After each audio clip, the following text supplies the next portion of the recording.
Okay, so this next question 17 is a fairly challenging question.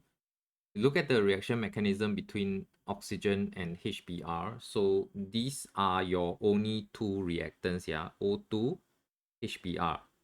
And you realize that in this equation, you actually have two intermediates. This is one, and this will be the other intermediate. Okay, let's look at the options. The bromine in HO2Br is oxidized. You realize that HOBr, right? HO2Br, it actually looks like this. It's supposed to be like a peroxide, but instead of the H, right, you now put a Br in place of the H. So this Br actually has the +1 oxidation state, same as hydrogen, if it was a hydrogen.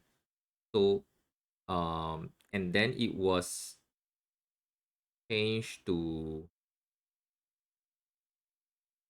HOBr, which also has a +1 oxidation state. So it is not oxidized. The oxidation state is the same, +1. Okay, so A is not our answer. B, right, let's find out the overall oxidation state.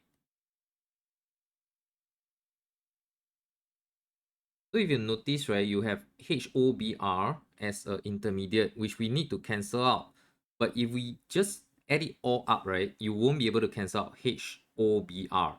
That's why the last equation you need to multiply by 2 so that you can get 2HOBr plus HBr to give you Br2 plus H2O. Okay, so you need to multiply by 2 across the whole equation. So we can actually just blank out. Oh, sorry.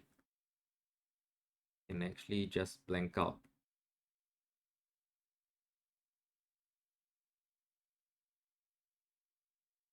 this equation here.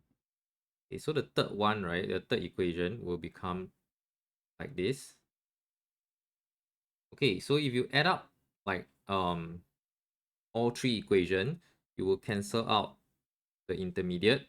You will be able to cancel out this intermediate, and actually you end up on the left hand side, right, with 1, 2, 3, 4 moles of HBr and 1 mole of O2, yes, and then the products. This is what they said. So option B is actually correct. Okay, going on to option C, right? Actually we won't know this. We have to conduct experiment to find out if the half-life is constant. So C is a question mark. Okay, we won't know like either HBr or O2 is in large excess, in which case you get a pseudo first order, which will give you a constant half-life. But the question didn't tell us about the concentration, so we cannot make any deduction on this. Okay, D is obviously wrong because you have two intermediates. So between B and C, right, I would say B is the confirmed correct answer. C is the unknown due to lack of information. So we'll choose B as our answer.